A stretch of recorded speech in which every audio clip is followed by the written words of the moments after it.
4 स्थान दे दिए। इसीलिए मैं कहना चाहता हूं कि जहां जुआ होता है, जहां मदिरापान होती है, जहां पराई स्त्रियों का सेवन होता है, जहां हिंसा होती है, सत्पुरुष को ऐसे पुरुष से दूर रहना चाहिए, चाहे वो कोई भी क्यों न हो। अगर कोई ऐसा करता है तो उसके घर में कलयुग निवास करता है। कोई भी पूजा पाठ सब व्यर्थ रहता है उसका। जीव की हत्या करने वाला मुर्गा ले आए और जीव जंतु ले आए, काट के खा रहे हैं और फिर दूसरे दिन तीर्थ यात्रा करने जा रहे हैं। क्या मतलब है इससे? कुछ भी हाथ लगने वाला नहीं और पाप और बढ़ता है। सुबह शाम मंदिर जाना है, परंतु दोपहर तो मुर्गे का नाश्ता करना ही करना है। कुछ भी हाथ में लगेगा महाराज। इसीलिए जीवन को श्रेष्ठ बनाना है आपको। अगर निरोगी रहना है आपको, मन को पवित्र रखना है आपको, तो महाराज इन गंदी वस्तुओं से दूर रहने का प्रयास करें। जाओ, आपका निवास इन 4 स्थानों पर होगा। कलयुग कहता है महाराज ये तो गंदे स्थान है, आप कोई अच्छा एक स्थान दे देते तो मैं उसमें रह लेता। कितने गंदे स्थान आपने हमको बता दिए। तो परीक्षित महाराज ने मन में विचार किया, बात भी सही है, ये तो बहुत गलत है। कितने गंदे स्थान हैं, चलो आपका सोने में भी निवास हो जाएगा। इतना अवसर देखा कलयुग ने कि सोने में निवास उनके मुख से ये शब्द निकले कि आपका निवास सोने में भी होगा। तुरंत कलयुग ने सूक्ष्म रूप धारण किया और सूक्ष्म रूप धारण करके और परीक्षित महाराज जो सोने का मुकुट पहने थे उसमें प्रवेश कर गया कलयुग। उसके माध्यम से उनके मस्तिष्क में प्रवेश कर गया और कलयुग का प्रवेश होते ही उनके विचार और उनकी बुद्धि बदल गई महाराज। जो धर्मात्मा थे परम अधर्मात्मा हो गए। और परीक्षित महाराज आगे बढ़े तो जंगल में शिकार करने आगे गए तो थोड़ा दूर पहुंच गए। गर्मी का समय था तो ज्यादा जंगल में निकल गए तो उनके घोड़े को और उनको भी प्यास लगने लगी। मन में सोचा कि यहाँ कहीं कोई संत महात्मा का आश्रम मिल जाए तो उस आश्रम में जलपान कर लूं। तो एक आश्रम मिला, जिस आश्रम में ऋषि महात्मा रहते थे जिनका नाम था शमीक मुनि। उनका एक बेटा था श्रृंगी ऋषि, 5 वर्ष का बालक, परम तपस्वी शमीक मुनि, परम दयालु, परम कृपालु। जैसे ही राजा साहब घोड़ा लेकर के, और एक समय था कि जब परीक्षित महाराज किसी संत महात्मा के आश्रम में जाते तो अपनी चप्पल उतार के जाते, क्योंकि यहाँ पर भगवान के परम भक्त निवास करते हैं, महात्मा निवास करते हैं। हमारी इतनी सामर्थ्य नहीं है कि चप्पल पहन करके हम जा सकें। और आज के दिन परीक्षित महाराज घोड़े से भी नहीं उतरे और घोड़ा लेकर के अंदर प्रवेश कर गए। कह रहे भाई यहाँ कोई महात्मा है क्या? इतनी कठोर वाणी आज तक उनके मुख से नहीं निकली। अब क्यों निकल रही है? क्योंकि कलयुग का निवास उनके सिर पे है। ध्यान रखना, जो ब्राह्मणों से, संतों से, सत्पुरुषों से कठोर वाणी बोलता है वो कलयुग का मित्र है, पक्का, खास कलयुग का मित्र है। अरे यहाँ पर कोई है क्या? हम परीक्षित महाराज बोलते हैं, हमको प्यास लग रही है, हमारे घोड़े को प्यास लग रही है, हमको जल पिलाओ। कोई महात्मा नहीं है क्या? अब वहां पर जो शमीक मुनि थे वो भगवान की समाधि में बैठे हुए थे। ऐसी समाधि लग गई महाराज उनकी, ऐसा मन लग गया भगवान के चरणों में कि संसार की आवाज खत्म हो गया उनको। संसार में क्या हो रहा है उनको कुछ भी पता नहीं है, ध्यान में बैठे हैं ऐसे। चारों तरफ देखा तो एक महात्मा को ध्यान करते हुए देखा। अरे भाई महात्मा जी आंखें खोलो, हम परीक्षित महाराज बोलते हैं हमको जल पिलाओ। परंतु कौन सुने, वो तो समाधि में चले गए। और कठोर वचन बोले अंत में परीक्षित महाराज ने निश्चय किया, मैं समझ गया ये साधु नहीं है, साधु के रूप में एक चोर डाकू बैठा हुआ है, ये साधु नहीं है, ये तो ढोंगी साधु मालूम लगता है मुझे। इसको पता चल गया है कि परीक्षित महाराज आए हैं तो इनका स्वागत करना पड़ेगा, इसीलिए आंखें बंद करके बैठ गया है। अभी बताता हूं। तो समीक मुनि का अपमान करते हुए जिस राजा ने कभी भी अपमान करने का विचार भी नहीं किया था, सपने में भी संतों का अपमान नहीं किया था महाराज, आज वही राजा कलयुग के प्रभाव से और समीक मुनि का अपमान करने का विचार करने लगे। ये दंड का अधिकारी है, ये राजा का सम्मान नहीं करता है। अभी बताता हूं। तो चारों तरफ देखा तो कहते हैं कि एक मरा हुआ सर्प पड़ा हुआ था, बल्कि वो मरा हुआ नहीं था, वो श्राप की वजह से मरे हुए की तरफ पड़ गया था। एक स्थान पर सर्प पड़ा हुआ था और अपने धनुष की नोक से सर्प को उठाया और अपमान करते हुए उसके गले में डाल दिया। लो तुम्हारी करनी का यही फल है, भोगो। कौशिकी नदी के तट पर बालकों के साथ में समीक मुनि का पुत्र श्रृंगी ऋषि खेल रहा था, 5 वर्ष का बालक, परम तपस्वी। छोटे छोटे बच्चों ने देखा एक राजा साहब हैं और हमारे गुरुजी का अपमान कर रहे हैं, मरा हुआ सर्प उनके गले में डाल दिया। बच्चे दौड़े दौड़े गए और उनके पुत्र के पास में पहुंचे कि लाला आपको पता है एक राजा आए हैं आपके आश्रम में और आपके पिताजी से जल मांग रहे थे, आपके पिताजी समाधि में बैठे हुए थे और उन्होंने मरा हुआ सर्प डाल दिया आपके पिताजी के गले में और गाली गलौज करके चले गए। ये शब्द सुने श्रृंगी ऋषि ने आंखें लाल हो गई, ऐसा कौन हो सकता है भाई, मेरे पिता महाराज का अपमान करने वाला कौन है ऐसा। आंखें बंद करके देखा तो परीक्षित महाराज दिखाई दिए। अच्छा, परीक्षित महाराज को इतना अपमान, मेरे पिता महाराज का अपमान किया है। अभी बताता हूं। कौशिकी नदी का जल लिया और श्राप देते हुए बोले कि जिस राजा ने मेरे पिता महाराज का अपमान किया है, आज के 7वें दिन तक्षक सर्प के डसने से अकाल मृत्यु हो जाएगी, ये मेरा श्राप है। मानो बाणी रूपी बाण को छोड़ दिया। दौड़ा दौड़ा वहां से आया, दौड़ा आया और पिताजी के सामने बैठ के रोने लगा। जब रोने की आवाज हुई, बच्चों की भगदड़ की आवाज हुई, तो समीक मुनि की समाधि खुली। समीक मुनि की समाधि खुली और अपने गले में सर्प देखा मरा हुआ। सर्प लेकर के किसी महात्मा ने विनोद किया होगा, मजाक किया होगा, मरा हुआ सर्प लेकर के फेंक दिया, विचार भी नहीं किया। परंतु बच्चे को रोता हुआ देखा कि अरे लाला आपकी आंखों में आंसू क्यों रो रहे हैं? कि पिताजी ये सर्प किसने डाला है आपको पता नहीं है, मुझे पता है। ये सर्प? अरे सर्प डाल दे तो क्या हो गया? नहीं पिताजी, परीक्षित महाराज आए थे और आपका अपमान करते हुए आपके गले में सर्प डाल के चले गए मरा हुआ। तो क्या हुआ? कि नहीं पिताजी, मैंने उसको ऐसा दंड दिया है कि आज के बाद परीक्षित महाराज ऐसी गलती नहीं करेंगे। अरे तूने क्या दंड दे दिया बेटा?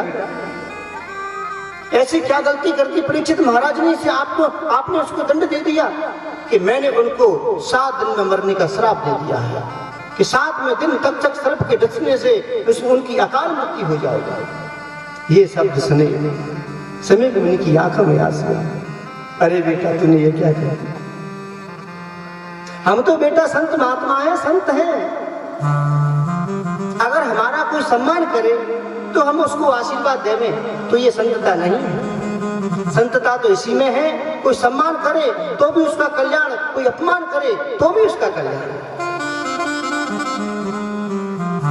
और बेटा कोई इतनी बड़ी गलती तो नहीं कर दी उन्होंने, एक मरा हुआ सर्प डाल दिया, क्या हुआ? मैंने उठा के फेंक दिया। बेटा तूने अच्छा नहीं किया, मैं तो समाधि में बैठा हुआ था, इतने बड़े राजा आए थे जिनकी कृपा से हम जंगल में निर्भीक रहते हैं। हमको न चोर का डर है, न डाकुओं का डर है, किसी भी जंगली जानवर का भी डर नहीं है हमको, क्योंकि परीक्षित महाराज हमारी रक्षा करते हैं। वही राजा आज हमारे आश्रम में आए थे, हमारा धर्म बनता है कि उनकी सेवा थोड़ी बहुत तो करते। और देखो वो थोड़ा सा श्राप डाल के चले गए, आपने छोटी सी गलती के लिए उनको मरने का श्राप दे दिया। बेटा ऐसे राजा नहीं रहेंगे तो हमारी रक्षा कौन करेगा? परंतु जो बाण निकल गया वो लौट के नहीं आ सकता। हे परमात्मा, अब क्या होगा? लोगों को पता चलेगा कि परीक्षित महाराज को श्राप दे दिया तो लोग मुझे धिक्कारेंगे कि धिक्कार है आपके लिए, छोटी सी बात के लिए संत होकर के आपने श्राप दे दिया। श्राप कब निकलता है? जब क्रोध आता है। अक्रोध पाप का मूल होता है, क्रोध पाप का मूल। लोग संत पर कलंक लगाएंगे कि संत होकर के क्रोधी है। महाराज अब क्या करें? समीक मुनि बड़ी पश्चाताप करने लगे, परंतु जो बाण निकल जाता है ना वो लौट के नहीं आता। श्राप तो लग चुका है, मरना है परीक्षित महाराज को, परंतु कुछ ऐसा उपाय हो जाए जिससे 7 दिन में उनकी मुक्ति हो जाए।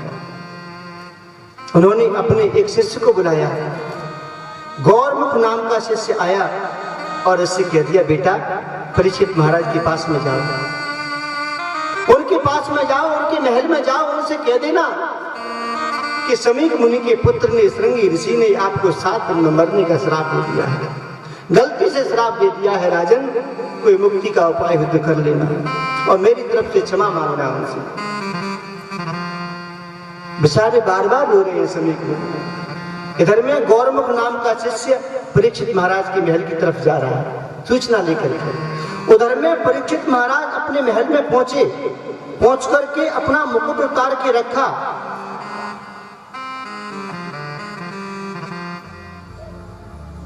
जैसे ही उन्होंने अपना मुकुट उतार के रखा तो एकदम उनके विचार बदले। अरे भाई ये क्या कर दिया मैंने कोई बहुत बड़ी गलती कर दी। और मैं एक महात्मा के आश्रम में गया था और मैंने तो उनका अपमान कर दिया। हरे राम राम राम, ये क्या हो गया? मैंने एक संत का अपमान किया है, मुझे नरक में भी जगह नहीं मिलेगी। मैं सुबह जाऊंगा, उनसे क्षमा याचना करूंगा। अब तो रात्रि हो गई, अब तो रात्रि होने को मैं सुबह जाऊंगा, उनसे क्षमा याचना करूंगा। है दयालु मुझे क्षमा करो, मुझसे गलती हो गई, भूल गई। इतने में क्या हुआ कि वो गौरमुख नाम का शिष्य राजा के दरबार पर पहुंचा। द्वार पर दरबार जो पहरेदार होते हैं वो खड़े हैं। जैसे ही द्वार पे पहुंचे हाथ जोड़ के बोला, ब्राह्मण बालक दरबार की जय हो। कि ओहो ब्राह्मण देवता कहाँ से आए हो? कि हम समीक ऋषि के आश्रम से आए हैं, गुरुजी ने हमको भेजा है, हम परीक्षित महाराज से मिलना चाहते हैं। अच्छा महाराज, अच्छा महाराज। जैसे ही वो दरबार परीक्षित महाराज के पास में पहुंचे, उन्होंने कहा कि एक समीक मुनि के एक शिष्य आपसे मिलना चाहते हैं। अरे कोई शिष्य आए, ब्राह्मण बालक आया है। अरे भैया मैं जा रहा हूँ। दौड़े दौड़े परीक्षित महाराज गए, उनके चरणों में गिर पड़े। हे ब्राह्मण बालक कैसे आए? कि महाराज मुझे हमारे गुरुजी ने भेजा है, आपने एक ऋषि के गले में मरा हुआ सर्प डाल दिया, उसके पुत्र नादान पुत्र ने क्रोध में आकर के आपको 7 दिन में मरने का श्राप दे दिया है। ये शब्द सुने महाराज, परीक्षित महाराज के राज्य में सन्नाटा छा गया। 7 दिन में मरने का श्राप दे दिया। वहां के लोगों ने सुना, उनकी पत्नियों ने, बच्चों ने सुना, सभी रोने लग गए, क्योंकि संत की वाणी कभी मिथ्या नहीं हो सकती, कोई भी मिटा नहीं सकता है। परीक्षित महाराज हताश हो गए।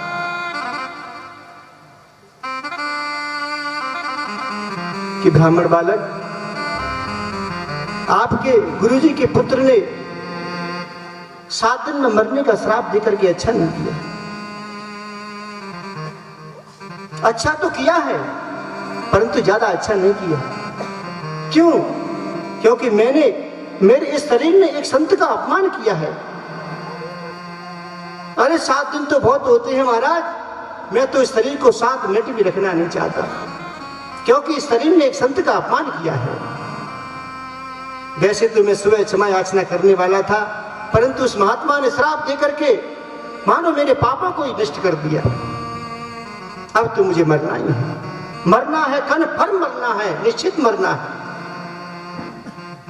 सभी लोग रो रहे हैं। परीक्षित महाराज ने अपनी पत्नी को उठाया, देवी चिंता करने की बात नहीं है, अब मैं नरक में नहीं जाऊंगा, क्योंकि मुझे मेरे कर्मों का फल मिल चुका है, श्राप मिल चुका है। देवी एक बात कहूं आपसे, दुनिया का वो सत्य बताने जा रहा हूं मैं कि संसार में ऐसा कोई पुरुष नहीं है कि कल तक जीवित रहने की गारंटी दे दे कि मैं कल तक जीवित रह सकता हूं। एक क्षण का भरोसा नहीं है, एक क्षण में क्या होगा, परंतु मैं दावे के साथ में कहता हूं कि 7 दिन से पहले मेरी मृत्यु नहीं हो सकती, और 7 दिन के बाद में मैं जिंदा नहीं रह सकता। ये संत की वाणी है महाराज। देवी अब चिंता करने की बात नहीं है, अब मुझसे मोह छोड़ दो। मैं इस गृहस्थी को छोड़ करके जंगल में जा रहा हूं, भगवान का भजन करूंगा और प्रयास करूंगा कि मैं अपने मन को परमात्मा में लगाऊं, क्योंकि 7 दिन के बाद मैं जीवित रह नहीं सकता। लाख प्रयास कर लूं, परंतु 7 दिन के बाद मैं जीवित नहीं रह सकता। परीक्षित महाराज ने उसी समय अपने घर को छोड़ दिया। लोग बाहर रोते बिलखते रह गए और सुप्रताल में पहुंच गए, गंगा जी के किनारे। चारों तरफ हवा फैल गई कि परीक्षित महाराज को 7 दिन में मरने का श्राप लग चुका है। महाराज चलो परीक्षित के पास, चलो परीक्षित के पास। परीक्षित महाराज समाधि में बैठे हुए, कोई मतलब नहीं दुनिया से, खाना पीना सब छोड़ दिया।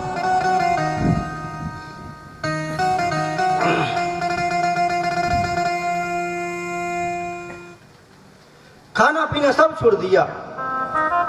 जो भी सुनता कि परीक्षित महाराज को 7 दिन में मरने का श्राप लग चुका है, गृहस्थी को छोड़ करके गंगा जी के तट पे बैठे हैं, तो जो महात्मा सुनते अपने कार्य को वहीं छोड़ करके परीक्षित महाराज के पास में जाते हैं। एक महात्मा जी अपनी गाय का दुग्ध निकाल रहे थे और उनके पास से एक महात्मा जी दौड़े दौड़े जा रहे थे। उन्होंने पूछा, भाई आज कहाँ जा रहे हो दौड़े दौड़े? अरे आपको पता नहीं कि क्या हुआ कि परीक्षित महाराज को उस रंगी ऋषि ने श्राप दे दिया 7 दिन में मरने का, गंगा जी के तट पे जाके बैठे। अरे उन्होंने उस दुग्ध निकालना बंद कर दिया और परीक्षित महाराज के पास चल दिए।